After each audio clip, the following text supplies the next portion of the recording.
Hello friends and welcome to fantasy Gurudhama YouTube channel. So இன்னைக்கு நம்ம இந்த வீடியோவில் டாடா ஐபிஎல்ல நடக்க போற 23வது T20 மேட்சை பற்றி தான் நம்ம பார்க்க போறோம். ஸோ இந்த 23வது மேட்ச் யார் யாருக்கு நடக்குது அப்படிங்கிறத பார்க்கறதுக்கு முன்னாடி இப்போ இந்த வருஷம் ஐபிஎல்ல நிறைய இன்ட்ரெஸ்டான விஷயங்கள்லாம் நடந்துகிட்டு இருக்குது. ஸோ அது என்னங்கிறது சின்னதாக பார்த்துருவோம். என்ன அப்படின்னு பார்த்தீங்கன்னா, கிட்டத்தட்ட இந்த ஐபிஎல் 2026 ஐபிஎல்ல நிறைய யங் பிளேயர்ஸை ஒவ்வொரு டீமும் எடுத்திருக்காங்க. பவுலர்ஸ்லயும் சரி, பேட்டிங்லயும் சரி, எல்லா டீம்லயுமே நிறைய யங் பிளேயர்ஸை உள்ள எடுத்திருக்கிறாங்க.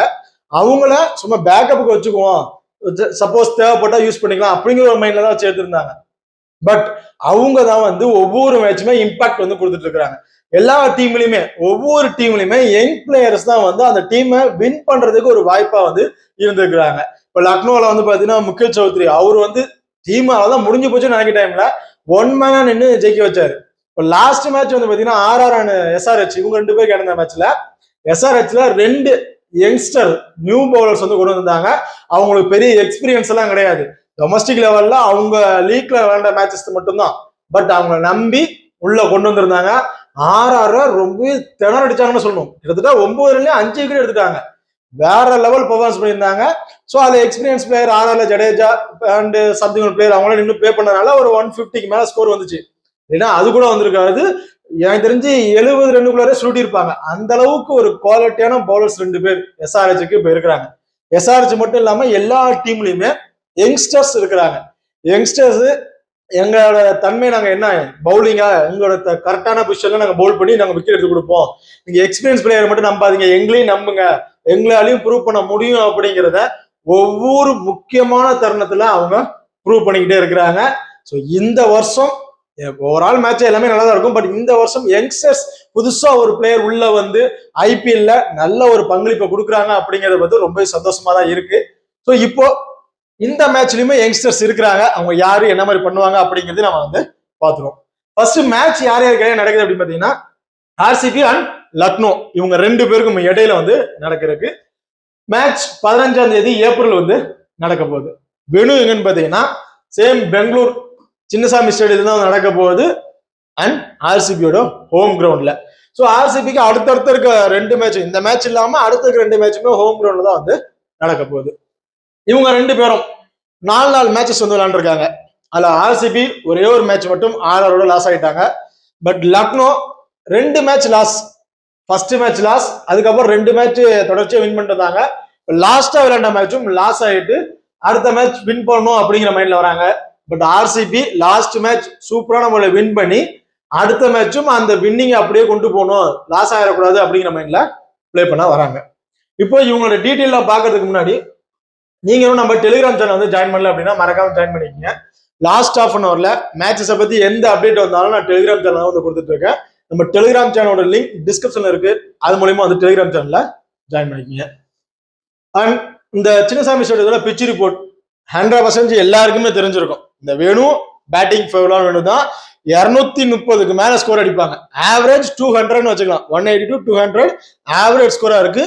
பேட்டிங்க்கு ரொம்ப ஃபேவரா இருக்கு. எதனால பேட்டிங் ஃபேவரா இருக்குன்னா, இந்த இடத்துல பால் நல்லாவே பவுன்ஸ் ஆகும்.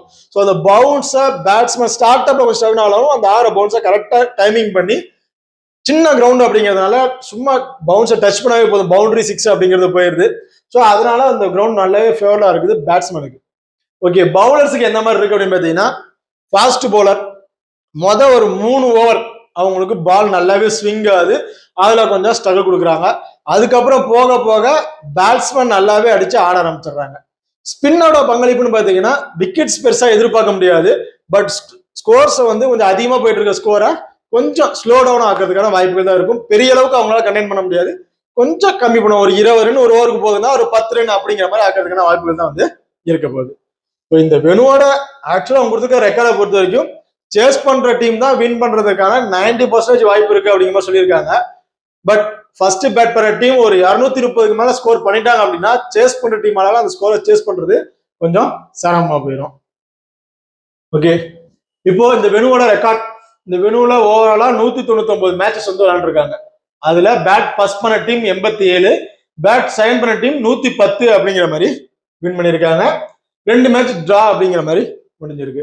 இதுல ஆவரேஜ் ஸ்கோர் பாத்தீங்கன்னா 168 அப்படிங்கிற மாதிரி கொடுத்துருக்காங்க. என்னோட கேஸ் இப்ப ரீசெண்டா நடந்த மேட்சஸ் எல்லாம் பார்க்கும்போது 180 இருந்து 200க்கு மேல வரதுக்கான வாய்ப்புகள் இருக்கு. எந்த டீம் 230க்கு மேல அடிக்குதோ அந்த டீம் வின் பண்றதுக்கான வாய்ப்புகள் கொஞ்சம் அதிகமாகவே வந்து இருக்க போகுது. அது ஃபர்ஸ்ட் பேட் பண்ணாலும் சரி, செகண்டா பேட் பண்ணாலும் சரி. And head to head battle. So head to head battle last வருஷம் இந்த வெனுல இவங்க வந்து பிளே பண்ண கிடையாது. அதுக்கு முன்னாடி ஒரு 2024 வரையும் பிளே பண்ணது அப்படின்னு பாத்தீங்கன்னா 6 மேட்சஸ். ஸோ இந்த வெனுல ஓவரால் சொல்ல கிடையாது, சின்னசாமி ஸ்டேடியத்துல 6 மேட்ச். அதுல ஆர்சிபி 4 மேட்ச் வின் பண்ணியிருக்காங்க, லக்னோ வந்து 2 மேட்ச் அப்படிங்கிற மாதிரி வின் பண்ணியிருக்காங்க. அண்ட் ஹையஸ்ட் ஸ்கோர்னு பாத்தீங்கன்னா ஆர்சிபி தான் 230 ரன். இவங்க 2 பேருக்கு கிடையாது பேட்டில். அண்ட் லக்னோவோட ஹையஸ்ட் ஸ்கோர் 227 அப்படிங்கிற மாதிரி இருந்திருக்கு. ஓகே, இப்ப 2 டீமோட ப்ராப்பர் 12 பேர் யார் யாரு அப்படிங்கிறத பாத்துருவோம். ஆர்சிபியை பொறுத்த வரைக்கும் Virat Kohli, Philip Salt, Devdutt Padikkal, Rajat Patidar, Jitesh Sharma, Tim David, Romario Shepherd, Krunal Pandya, Bhuvneshwar Kumar, Suyash Sharma, Jacob Duffy. So இது வந்து ப்ராப்பர் 11 பேரா இருக்கு. அண்ட் இம்பாக்ட் பிளேயர் ரோல் 12வது பேர் பார்த்தீங்கன்னா ரசிக் சலாம். இவர் வந்து லாஸ்ட் மேட்ச் வந்து போல் பண்ணியிருந்தாரு, ரொம்ப சூப்பரா போல் பண்ணியிருந்தாரு. காலில் செம்ம தசப்பிடிப்பு வந்து அப்படின்னால 3 ஓவர் கம்ப்ளீட் பண்ண முடியல. 4 ஓவர் ரொம்ப எக்ஸ்பென்ஸா நல்லா பவுல் பண்ண பிளேயர். அந்த ஒரு பிரச்சனைனால அவரோட கம்ப்ளீட் பண்ண முடியல. ரொமாரியோ செஃபர்டுக்கு அந்த ஓவர் ஆப்ஷன் கொடுத்துட்டாங்க. எனக்கு தெரிஞ்சு அது கியூர் ஆயிட்டு இந்த மேட்ச் பிளே பண்ணுவாரு அப்படிங்கிற மாதிரி நான் எதிர்பார்க்கிறேன். இன்கேஸ் அவர் பிளே பண்ணல, வேற சேஞ்சஸ் இருந்துச்சு அப்படின்னா டெலிகிராம்ல வந்து நான் அப்டேட் பண்றேன். அண்ட் லக்னோவை பொறுத்த வரைக்கும் Mitchell Marsh, Rishabh Pant, Aiden Markram, Nicholas Pooran, Ayush Badoni, Abdul Samad, Mukul Choudhary, George Linde, Shami, Avesh Khan, Digvesh Rathi and Prince Yadav. இதுதான் லக்னோவோட ஒரு ப்ராப்பர் 12 பேரா இருக்கு. இதுல அவங்க பெருசா எந்த ஒரு மாற்றம் பண்ணல. ஒரே ஒரு ஸ்பின்னரை மட்டும் தான் சேஞ்சஸ் பண்ணிட்டு உள்ள கொண்டு வராங்க. ஸோ இவங்களுக்கு பெருசா மாற்றம் இருக்காது. இருந்தாலும் நான் டெலிகிராம்ல அப்டேட் பண்ணிடுறேன். ஓகே, இப்போ இந்த டீம்ல 4 ஓவர் பவுல் பண்ணக்கூடிய பவுலர் அப்படின்னு பாத்தீங்கன்னா பிரின்ஸ் யாதவ் 4, முகமது சமி 4. ஆக்சுவலி இந்த 5 பேர் தாங்க, George Linde, Mohammed Shami, Avesh Khan, Digvesh Rathi and Prince Yadav. இந்த 5 பேருமே அவங்க 4 ஓவர் வந்து பவுல் பண்ணிடுவாங்க. இன்கேஸ் இவங்க ஓவர் ஏதாவது அடி விழுகுது அப்படின்னா இவங்க கொண்டு போற லைனப்ஸை பொறுத்த வரைக்கும் எக்ஸ்ட்ரா பவுலர்ஸும் பார்த்தீங்கன்னா ஆடம் மார்க்கர் மட்டும் தான் இருக்காரு. ஏன்னா அந்த மாதிரி ஒரு லைனப்ஸ் தான் இவங்க போறாங்க. எக்ஸ்ட்ரா ஒரு பவுலிங் ஆப்ஷன் யாருமே இல்லை. ஸோ அப்போ ஆடம் மார்க்கர் ஒரு ஓவர் அப்படிங்கிறத பவுல் பண்ணலாம். யார் ஓவராச்சும் அடி விழுந்துச்சு அப்படின்னா, அப்படி இல்லாத பட்சத்துல ஸோ இந்த 5 ஓவர் பேர் தான் வந்து பவுலிங் ஆப்ஷனை கம்ப்ளீட் பண்ணுவாங்க. அது ஆர்சிபியை பொறுத்த வரைக்கும் சேம். இந்த 5 பேர் அவங்களோட 4 ஓவரை பவுல் பண்றதுக்கான வாய்ப்புகள் இருக்கு. 6th பவுலிங் ஆப்ஷன் தேவைப்பட்டது அப்படின்னா ரொமாரியோ செஃபர்ட் இருக்காரு. ஸோ இப்போ கிட்டத்தட்ட 6 பவுலர்ஸ் இருக்காங்க. மோஸ்ட்லி ஸ்டார்டிங்ல ரொமாரியோ செஃபர்டுக்கு பவுலிங் ஆப்ஷன் கொடுக்க மாட்டாங்க. அவங்களோட ப்ராப்பர் 5 பவுலர்ஸுக்கு பவுலிங் ஆப்ஷன் ட்ரை பண்ணுவாங்க. யாராச்சும் ஒரு ஓவர் ரொம்பவே அடி வாங்கிருச்சு, விக்கெட்ஸ் இல்ல, ஸ்கோர் அதிகமா போகுது அப்படிங்கிற பட்சத்துல புதுசா ஒரு பவுலரை ட்ரை பண்ணலாம்னு வேணா அவங்களுக்கு ட்ரை பண்ணுவாங்க வழியா. அவரு ஒரு 6th பவுலிங் ஆப்ஷன் அவ்வளவுதான், கம்பல்சரி பவுல் பண்ணுவாரு அப்படிங்கிறத சொல்ல முடியாது. ஓகே, இப்போ 2 டீம் பிளேயர் சைஸ்ல யார் யார் இருக்கா அப்படிங்கிறத பார்த்துட்டோம். இந்த 2 டீமுமே லாஸ்ட் மேட்ச் என்ன மாதிரி பெர்ஃபார்மன்ஸ் பண்ணியிருக்காங்க. அது லாஸ்டா நடந்த மேட்ச்ல ஆர்சிபி அண்ட் எம்ஐக்கு விளையாண்டாங்க. எம்ஐ ஹோம் கிரவுண்ட்லேயே போயிட்டு ரொம்ப சூப்பரா பிளே பண்ணாங்க. விக்கெட்ஸ் பெருசா விடல. டாப் ஆர்ல பேட்டிங் ஆட போறவங்க எல்லாருமே அடிச்சு ஆடினாங்க. ஆர்சிபி பொறுத்தது ஒரு ஹிட் அண்ட் அவுட் தான் போயிருக்காங்க. இந்த மாதிரி அடிச்சுதான் ஆட போறேன் அப்படின்னு. ஸோ சென்னை கிட்ட என்ன எண்டன் காமிச்சாங்களோ அதே எண்டன் வந்து எம்ஐடி காமிச்சிருக்காங்க, நான் அடிக்கதான் போறேன் அப்படின்னு. அதே மாதிரி அடிச்சாங்க. அண்ட் இன்னொரு விஷயம் என்னன்னா, எம்ஐக்கே அந்த வெனுல ஸ்பின்னருக்கு சப்போர்ட் இல்லை, அடி விழுந்துச்சு. பட் ஆர்சிபி ஸ்பின்னர்ஸ் ரொம்ப சூப்பரா பவுல் பண்ணியிருந்தாங்க. அவங்களாலேயே மேட்ச் வின் பண்ணாலே நான் சொல்லலாம்.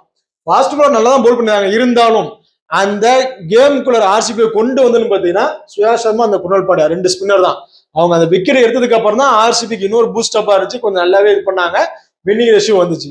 ஸோ அப்போ எல்லா இடத்துலயுமே ஆர்சிபியோட ஸ்பின்னரோட பங்களிப்பு கொஞ்சம் சூப்பராகவே இருக்கு. மற்ற பாலர்ஸுக்கு எடுக்கலனாலும் அந்த ஸ்பின்னர் கரெக்டா அவங்களோட இதை வந்து பண்ணிட்டு போயிடுறாங்க. ஸோ ஓவராலா லாஸ்ட் மேட்ச் இந்த ஆர்சிபி டீமை பொறுத்த வரைக்கும் எல்லாருமே சூப்பரா பெர்ஃபார்ம் பண்ணியிருந்தாங்க. ஃபீல்டிங்கா இருக்கட்டும், பேட்டிங்கா இருக்கட்டும், எல்லாத்தோட ஃபார்ம் ரொம்பவே சூப்பரா வந்து இருந்துச்சு. அதே லக்னோ அப்படின்னு எடுத்துட்டீங்கன்னா லாஸ்ட் மேட்ச் டோட்டலி சொதப்புன்னு சொல்லுவேன். ரொம்பவே சொதப்பிட்டாங்க. டாப் ஆர்டர்லாம் டக்குன்னு விக்கெட் விட்டு போயிட்டாங்க. மொதல் மேட்ச் லாஸ் ஆனாங்க. அடுத்த 2 மேட்ச் அவங்க வந்த கம்பேக்கை பார்த்து ஸோ இந்த மேட்ச் சூப்பரா வின் பண்ணிடுவாங்கன்னு நினைச்சோம். பட் பவுலர்ஸுக்கும் பெருசா விக்கெட்ஸ் எடுக்கல, பேட்ஸ்மேனும் யாருமே வந்து ஸ்டேபிள் பிளே பண்ணல. டாப் ஆர்டர்ல யாருமே நின்று ப்ளே பண்ண ஐடம் மார்க்கா மட்டும் ஒரு 30 ரன் அடிச்சாரு, அவ்வளவுதான். மற்றபடி யாருமே இல்ல. 10 ரன் 15 ரன் அப்படிங்கிற மாதிரி டக்கு விக்கெட் விட்டுட்டாங்க. அண்ட் முகுல் சௌத்ரிலாம் வந்து பாத்தீங்கன்னா 3வது மேட்ச் அவரால் தான் வின் பண்ணோம். தோத்த மேட்ச் அப்படின்னு நினைச்சிட்டாங்க. லக்னோவே மேட்ச் தோத்தாச்சு அப்படின்னு முடிவு பண்ணதுல இல்ல, என்னால ஜெயிக்க வைக்க முடியும்னு ஒரு யங் பிளேயர் ஜெயிக்க வச்சார். நான் ஆரம்பத்தை சொல்லியிருப்பேன், இந்த சீசன் ஃபுல்லா யங் பிளேயர்ஸோட பங்களிப்பு தான் அதிகமா இருக்குன்னு. அதுல இவரும் வந்து சூப்பரா பண்ணிருந்தார். பட் லாஸ்ட் மேட்ச் ஜிடி அகேன்ஸ்டா அது வந்து அவருக்கு வேலை கை கொடுக்கலன்னு சொல்லலாம். டக்குன்னு விக்கெட்டை விட்டாரு. எல்லாருமே மோசமா தான் வந்து பிளே பண்ணியிருந்தாங்க. இதுல யாருமே பெருசா சொல்ல முடியாது. பேட்டிங் ஆர்டர்ல பவுலிங்ல சாமி பிரின்ஸ் யாதவ் ரொம்ப சூப்பரா பவுல் பண்ணியிருந்தாங்க. அண்ட் திக்வேஷ் ரெட்டி ஸ்டார்ட் அப்ல டீமை வந்து கிளாப்ஸ் பண்ணாரு. ஒரு மொதல் விக்கெட்டே எடுத்து கொடுத்து கொஞ்சம் ஸ்ட்ரகிள் கொடுத்தாரு. பட் இருந்தாலும் அடுத்த வர பேட்ஸ்மேன் கொஞ்சம் ஸ்டேபிள் நின்று பிளே பண்ணிட்டாங்க. பட் மற்ற எல்லா பிளேயருமே கொஞ்சம் ஃபிளாப் தான். ஓகே, இப்போ இந்த 2 டீம் பிளேயர்ஸும் என்ன மாதிரி பெர்ஃபார்மன்ஸ் பண்றதுக்கான வாய்ப்புகள் இருக்கு அப்படிங்கிறத பார்த்துருவோம். ஃபர்ஸ்ட் லக்னோவை பொறுத்த வரைக்கும் மிச்சல் மார்ஷும் ரிஷப் பந்த் இவங்க 2 பேரும் வந்து இன்னிங்ஸ் ஓபன் பண்றாங்க. ரிஷப் பந்த் எல்லா மேட்சுமே ஃபார்ம்ல வந்து அடிக்கிறாரான்னு கேட்டா கிடையாது. 10ல 2 மேட்ச் இல்லைன்னா அதிகபட்சம் 3 மேட்ச், அதுல மட்டும் தான் ஃபார்முக்கு வராரு. வந்து ஒரு 50ல இருந்து 60+ ரன் அடிக்கிறாரு. ஒரு சில மேட்ச் ஏதாச்சும் ஒரு மேட்ச் செஞ்சுரி கூட போட்டலாம், அது ஒரு வாய்ப்புகள் இருக்கு. பட் ஃபார்ம் எல்லா மேட்சுமே அந்த ஃப்ளூல வர்றது கிடையாது. ஒரு மேட்ச் ஃபார்ம்ல வராரு, அதுக்கப்புறம் வரிசையா ஒரு 4-5 மேட்ச் டக்கு டக்குன்னு விக்கெட் விட்டுறாரு, அதுக்கப்புறம் ஃபார்ம் வராரு. அது ஒரு யூஸ்மே கிடையாது. பேசாம இவரோட பேட்டிங் ஆடுற பின்னாடி வச்சுட்டு ஆடம் மார்க்கம், நிக்கோலஸ் பூரன், அதுக்கப்புறம் ரிஷப் பந்தோட கொண்டு வரலாம். ஏன்னா இவங்க பேட்டிங் ஆடுற மாற இவங்களுக்கு அந்த பாலை அடிக்கிறது சுத்தமே உங்களுக்கு கை கொடுக்க மாட்டேங்குது. டக்கு டக்குன்னு விக்கெட் விட்டுறாங்க. ஸோ அந்த மாதிரி ஆப்ஷன் கொண்டு போகலாம். இப்போதைக்கு என்னை பொறுத்தவரைக்கும் ரிஷப் பந்த் விக்கெட் கீப்பிங் பண்றாரு. ஸோ ஓகே, அதோட பேட்டிங்ல வந்து ஒரு 15+ வந்து ஒரு 20+ ரன் வேணா அடிக்கலாம். அதோட பெருசா அவுட் நம்ம எதிர்பார்க்க முடியாது. பட் மிச்சல் மார்ஷ் கண்டிப்பா லாஸ்ட் மேட்ச் மாதிரி இருக்காது. குவாலிட்டியான பேட்ஸ்மேன், கொஞ்சம் ஸ்டேபிளா நின்று ஸ்கோர்ஸை கொண்டு போறதுக்கான வாய்ப்புகள் இருக்கு. எனக்கு தெரிஞ்சு ஒரு 35ல இருந்து 40+ ரன் வரையும் அடிப்பாரு அப்படிங்கிற மாதிரி எதிர்பார்க்கிறேன் மிச்சல் மார்ஷை பொறுத்த வரைக்கும். மிச்சல் மார்ஷ் இருக்கிற ஒரே ஒரு மைனஸ், அந்த பவுன்ஸ், இந்த ஸ்லோவர் பவுன்ஸ் போட்டாலும் கொஞ்சம் அடிக்க போயிட்டு இது பண்ணிடுறாரு. அண்ட் அவுட் ஸ்விங் போட்டாங்கன்னா அதுலயும் கொஞ்சம் அடிக்க போறேன்னு சொல்லிட்டு அடிக்க போயிட்டு கொஞ்சம் விக்கெட் வந்து விட்டுறாரு. ஸோ இதுல அவுட் ஸ்விங் அப்படின்னு பாத்தீங்கன்னா ஜாகப் டஃபி நல்லாவே ஆர்சிபி பவுலர், அவுட் ஸ்விங் நல்லாவே பவுலர். அண்ட் புவனேஸ்வர் குமார் நல்ல எக்ஸ்பீரியன்ஸான பவுலர், பவுன்சர் தேவையான போடுவாரு. இன் ஸ்விங் அண்ட் அவுட் ஸ்விங் ரெண்டுமே தேவைப்பட்ட நேரத்தில் கரெக்டா போடுவாரு. முதல் 2 பேருமே வந்து போடுறாங்க. இந்த 2 ஓவர் அவர் கொஞ்சம் ஸ்டேபிளா பெருசா அடிக்க போகணும்னு நின்னுட்டாரு அப்படின்னா கண்டிப்பா அவர் வந்து 35 40+ ரன்னுங்கிறத எதிர்பார்க்கலாம். ஆடம் மார்க்ரம் இன்கேஸ் 2 பேருமே பவர் பிளேல விக்கெட் விடல, ஸ்கோர்ஸ் பெருசா அடிக்கணும், பவர் பிளே முடிச்சு அதுக்கப்புறம் அடிச்சுக்கலான்னு ஒரு மைண்ட்ல நிக்கிறாங்க. 2 பேருமே நின்ட்டாங்க, பவர் பிளேக்கு அப்புறம் ஒரு விக்கெட் விடுறாங்க போது ஐடம் மார்க்ரம்க்கு அதுக்கு நல்லாவே பெஸ்டா இருக்கும்னு சொல்லுவேன். ஏன்னா அதுக்கப்புறம் பேட்டிங்க்கு கொஞ்சம் ஃபேவல் ஆயிரும். அதுக்கப்புறம் அவர் ஆடம் மார்க்ரம் கொஞ்சம் 1 செகண்ட் நின்று பிளே பண்றதுக்கான வாய்ப்புகள் இருக்கு. பவர் பிளேக்குள்ளே ஒரு விக்கெட்டை விட்டுட்டாங்கன்னா ஸோ ஆடம் மார்க்ரம் வந்து நம்ம பெரிய அளவுக்கு ஸ்கோர்ஸ் எதிர்பார்க்க முடியாது. அவற்றும் பவர் பிளேல ஒரு விக்கெட் விட்டுருவாரு, 20 ரன் அப்படிதான். ஏன்னா கிட்டத்தட்ட ஒரு 3 ஓவர்ல ஒரு விக்கெட் போகுதுன்னா அடுத்த 3 ஓவர்ல ஆடம் மார்க்ரம் ஒரு விக்கெட்டை விட்டுருவாரு. பவர் பிளே அந்த 6 ஓவர் முடியறதுக்குள்ள 2 விக்கெட் அப்படிங்கிறத போயிடும். பவர் பிளே முடிஞ்சதுக்கு அப்புறம் தான் வராங்க ஐடம் மார்க்ரம் வந்து பேட் பண்றாரு அப்படின்னா கண்டிப்பா 50+ ரன் வரையும் ஐடம் மார்க்கெட் வந்து நம்ம தாராளமா எதிர்பார்க்கலாம். குவாலிட்டியான பேட்ஸ்மேன், சிச்சுவேஷனுக்கு தகுந்தாக்குள்ள பிளே பண்ணக்கூடிய ஒரு பேட்ஸ்மேன். ஐ கெஸ் இந்த மேட்ச் பவர் பிளேக்கு அப்புறம் வரும்போது 50+ ரன்னுங்கிறத எதிர்பார்க்கலாம். Nicolas பூரான் flop. ஏன் வேணும்னா இவர் வந்து ஸ்பின்னர் ஓகே நல்லா அடிப்பாருங்க அப்படிதான். பட் நம்மள்ட்ட இருக்கிறது ஸ்பின்னர் கிடையாது. இவருக்கு இப்போ ஒரு பேரை வச்சிருக்காங்க, செங்கல் பாலவரா செங்கல் வராங்கன்னா என்னமோ சம்திங் ஒரு பேர் வச்சிருக்காங்க. தூக்கி எதிரான பவுன்ஸா ஓட்டு இருக்காங்க. கண்டிப்பா இவர் ஸ்பின்னர் அடிக்க போறாருன்னு தெரிஞ்சிச்சுன்னா குர்னல் பாண்டியா போல் பண்ணிடுவாரு. ஸ்பின்னர் கிடையாது, ஸ்டார்ட் அப்ல 2 பால் அவரோட ஸ்டைலுக்கு போடுவாரு. அதுக்கப்புறம் பவுன்ஸ்ல போட்டு இவர் விக்கெட் தூக்கிட்டு போயிடுவாரு. ஸோ நிக்கோஸ் போனா பெருசா கன்சல்ட் பண்ண போறது கிடையாது. ஆயுஷ் பதோனி யங் பிளேயர், நிறைய மேட்ச் விளையாண்டுருக்காரு, எக்ஸ்பீரியன்ஸ் இருக்குது. ஸோ இவர் கொஞ்சம் ஸ்டேபிளா நின்று டாப்பால டக்கு டக்குன்னு விக்கெட்டை விட்டுட்டாங்கிற பட்சத்துல கொஞ்சம் ஸ்டேபிளா விக்கெட்டை விடாம கடைசி வரையும் போகிறதுக்காக பார்ப்பாரு. ஒரு 35+ மேல அடிக்கிறதுக்கான வாய்ப்புகள் வந்து இருக்கும். அப்துல் சமாத் அண்ட் முகுல் சௌத்ரி 2 பேர் இருக்காங்க. 2 பேருமே வந்து பாத்தீங்கன்னா எல்லா மேட்சுமே நல்லா ஸ்கோர் பண்றது கிடையாது. முகுல் சௌத்ரி ஓகே ஒரு மேட்ச் அவரோட பங்களிப்பு கொடுத்துட்டாரு. பட் அப்துல் சமாத் வந்து பாத்தீங்கன்னா வேண்டாம் 4 மேட்ச்ல ஒரு மேட்ச் கூட சரியா பெர்ஃபார்மன்ஸ் பண்ண கிடையாது. எல்லா மேட்சும் இந்த இயர்லயே விக்கெட் விட்டுருக்காரு. இந்த மேட்சும் அவர் வந்து பெருசா எதிர்பார்க்க முடியாது. அந்த 2 பேருமே கன்சல்ட் பண்ண தேவையில்லை. இப்போ இந்த டாப் 5ல 2 பேர் தேவைன்னு வச்சாலும் 4 பேர், அந்த 4ல 3 பேர் எனக்கு தெரிஞ்சு கொஞ்சம் நல்ல ஃபார்ம், மற்ற பேர் தான் கொஞ்சம் சொதப்புறாங்க. ஸோ இந்த பிளேஸ் லக்னோவோட கொஞ்சம் பெஸ்டா இருக்க வாய்ப்புகள் இருக்கு. ஆர்சிபி பவுலர்ஸ் யாரு எப்படி டாமினேட் பண்ணுவாங்க அப்படின்னு பாத்தீங்கன்னா, ஜாகப் டஃபி 2 விக்கெட் பவர் பிளேக்குள்ள எடுக்கிறதுக்கான வாய்ப்புகள் இருக்கு. அண்ட் பவர் பிளேக்குள்ள என்ன ஒரு விக்கெட், அதுக்கப்புறம் ஒரு விக்கெட், 2 விக்கெட் அப்படிங்கிறத எடுத்துருவாரு. ஸ்ரேயா சர்மா அண்ட் குர்னல் பாண்டியா இவங்க 2 பேருமே விக்கெட் எடுக்கலைனாலும் ஸ்கோர்ஸை பெரிய அளவுக்கு கொண்டு போக விட மாட்டாங்க. அந்த வெனுவுல நிறைய முறை பவுல் பண்ணியிருக்காங்க, எப்படி பந்து போட்டா எப்படி டேன் ஆகும் எல்லாம் தெரியும். ஸோ அப்போ இவங்க 2 பேருமே விக்கெட் பெரிய அளவுக்கு கிடைக்கலனாலும் ஸ்கோர்ஸை அப்படியே ஸ்லோ டவுன் பண்றதுக்கான ஒரு பெஸ்ட் பிளேயரா வந்து இருப்பாங்க. புவனேஸ்வர் குமார் விக்கெட்ஸ் பெருசா இல்லை, ஒரு விக்கெட் அப்படின்னு தான் எடுக்கிறாரு. பட் ஜாகப் டஃபி 2 விக்கெட் எடுத்தாலும் 45ல இருந்து 50+ மேல ஸ்கோரை கொடுத்துட்றாரு. ஸோ ஸ்டார்ட் அப்ல பவர் பிளேயர் பவுலர்னு சொல்லலாம். டெத் ஓவர் வரைக்கும் அவர் சூட் ஆக மாட்டேங்கிறாரு, விக்கெட் ஸ்கோர்ஸ் வந்து கொடுத்துறாரு. பட் புவனேஸ்வர் குமார் பவர் பிளேல கொடுத்தாலும் நல்லா பந்து போடுறாரு, 10 ஓவருக்கு அப்புறம் கொடுத்தாலும் போடுறாரு, டெத் ஓவர்ல கொடுத்தாலும் ரொம்ப சூப்பரா பவுல் பண்ணி பெரிய அளவுக்கு ஸ்கோர் கொடுத்தது கிடையாது. 4 ஓவருக்கு 25-30, ஸோ இந்த அளவுக்கு தான் அவர் ஸ்கோர் கொடுத்துட்டு இருக்கிறாரு. குவாலிட்டியான பவுலர். விக்கெட்ஸ் மட்டும்தான் அவர் கொஞ்சம் மைனஸ் இருக்கு, மற்றபடி டீமை வின் பண்றதுக்கு ஒரு முக்கியமான ஒரு காரணமான ஒரு பிளேயரா வந்து இருப்பாரு. இதுல ரசிக் சலாம் இவரை மட்டும் நான் சொல்லவே இல்லை, இன்ஜுரியில இருக்கிறாரு. ஸோ அது ஒரு காலில் மட்டும்தான் இன்ஜுரி இருந்துச்சு, அதுக்கப்புறம் மல்லுக்கட்டி பந்து போறனாரு, அப்புறம் 2 காலுமே அந்த பிரச்சனை வந்துருச்சு. நிறைய இதெல்லாம் கொடுத்து ஃபர்ஸ்ட் எல்லாம் கொடுத்துட்டு இருக்காங்க, கண்டிப்பா கியூர் ஆயிடுவார் அப்படின்னு நினைக்கிறேன். இது ஆயிட்டாருன்னா இந்த வெனுவுல லாஸ்ட் சீசன் ஒரு 2 மேட்ச் சம்திங் விளையாண்டுருக்காரு, 2 மேட்சுமே சூப்பரா பந்து போட்டிருக்காரு. இந்த சீசனோட ஃபர்ஸ்ட் மேட்சுமே ரொம்ப சூப்பரா பந்து போட்டிருக்காரு. ஸ்லோவர் பால் தான், அந்த அளவுக்கு வேகத்துல போட மாட்டாரு, ரிஸ்க் எடுக்கிறாரு. பவர் பிளேலயே நான் ஸ்லோவர் பால் போடுறேன், உனக்கு விருப்பம் இருந்தா அடி, வந்து வெளியே போனா போட்டு, இல்லைன்னா நீ என்கிட்ட அவுட் ஆயிடுவ அப்படிங்கிற மைண்ட்ல தான் அவர் வந்து போடுறாரு. அது இவருக்கு கை கொடுக்குது. I hope game changing player, ஒவ்வொரு டீம்லயும் ஒரு கேம் சேஞ்சிங் பிளேயர் இருப்பாங்க, பேட்ஸ்மேனா இருக்கட்டும் பவுலரா இருக்கட்டும் யாராச்சும் ஒருத்தர் இருப்பாங்க. அதுல ரசிக் சலாம் வந்து இருக்கிறதுக்கான வாய்ப்புகள் அதிகம்.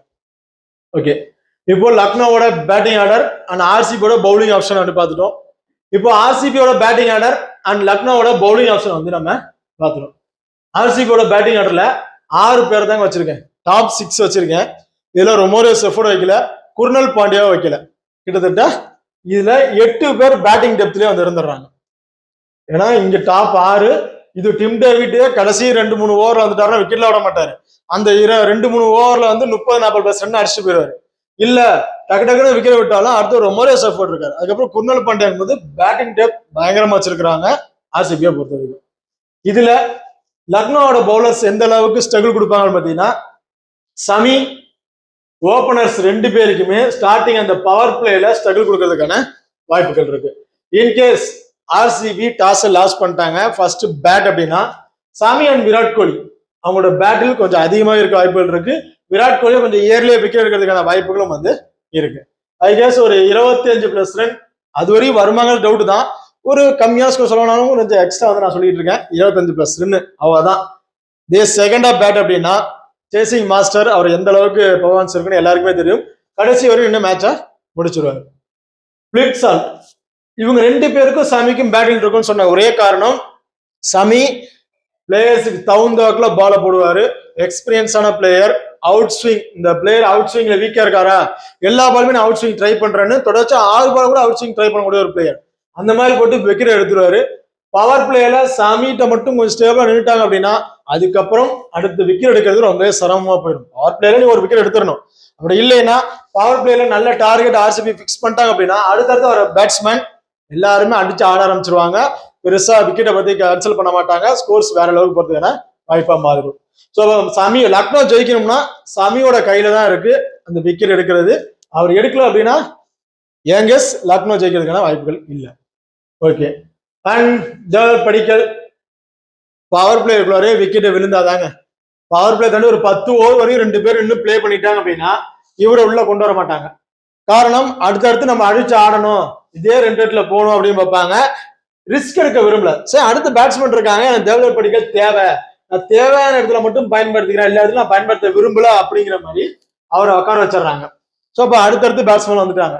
பட் இந்த வெனுல தேவதத் படிக்கல் விக்கெட் போனாலும் அவர் கண்டிப்பா பேட்டிங் ஆர்டர் வந்துருவாரு சேஸ் பண்ணும்போது.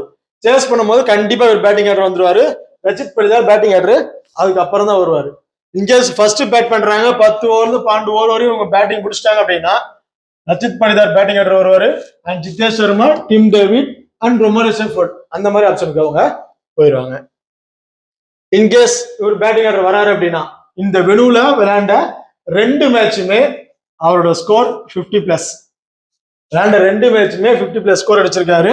ஸோ அதனால கண்டிப்பா மேட்ச் பிளே பண்றாருங்கிற பட்சத்துல ஒரு 30+ ரன் வரையும் அடிப்பாரு ஆவரேஜா அப்படிங்கிற மாதிரி நான் எதிர்பார்க்கிறேன். நான் 50+ வரையும் போக விரும்பல. 30ங்கிறது ஒரு ஆவரேஜ் ஸ்கோரா வந்து இருக்கும். காரணம் இன்னொரு பவுலர் லக்னோல இருக்காரு, யங் பிளேயர் பிரின்ஸ் யாதவ். பெரிய அளவுக்கு லாஸ்ட் சீசன் கொஞ்சம் ஸ்ட்ரகிள் கொடுத்தாரு, கடைசியில தான் கொண்டு வந்தாங்க. இந்த சீசன் முதல் மேட்ச்ல இருந்து அவரோட பங்களிப்பு ரொம்பவே சூப்பரா இருக்கு. மேட்சுக்கு 2 விக்கெட் அப்படிங்கறத எடுத்துறாரு. அட்லீஸ்ட் 1 விக்கெட் அப்படிங்கிற மாதிரி கிடைச்சது. விக்கெட் இல்லாம இல்ல, 1 விக்கெட் அதுக்கு வச்சா 2 விக்கெட் எடுத்துறாரு. கண்டிப்பா தேவடட் படிக்கல் வர டைமுக்கு பிரின்ஸ் யாதவ் வந்துருவாரு. அவருக்கும் தேவடட் படிக்கலுக்கும் ஒரு சின்ன பேட்டில் இருக்க வாய்ப்பு இருக்கு. ரச்சித் படிதார் ஓகே, இந்த டீம்ல 3 ஃபாஸ்ட் பவுலர் தாங்க இருக்காங்க.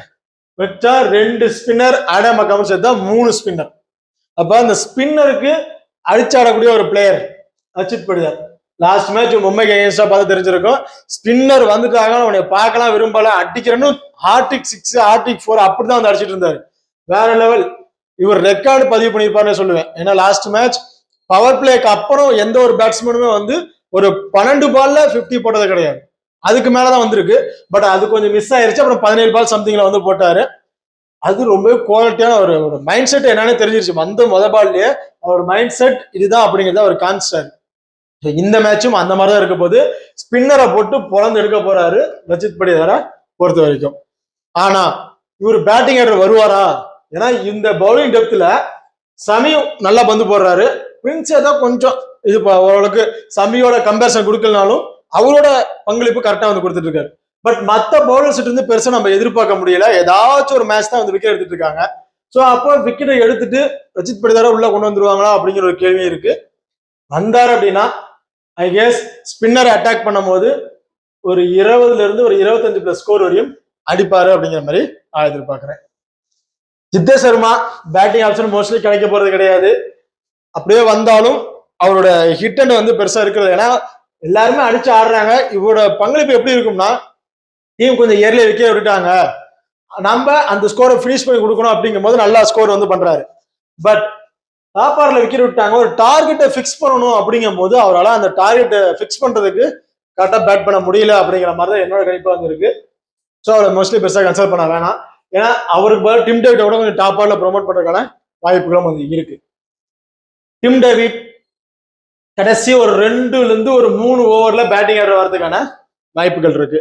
ஸோ அப்படி பேட்டிங் ஆர்டர் வர பட்சத்துல டிம் டேவிட் ஒரு 20 ரன்ல இருந்து 25+ ரன் தான் அடிப்பார்.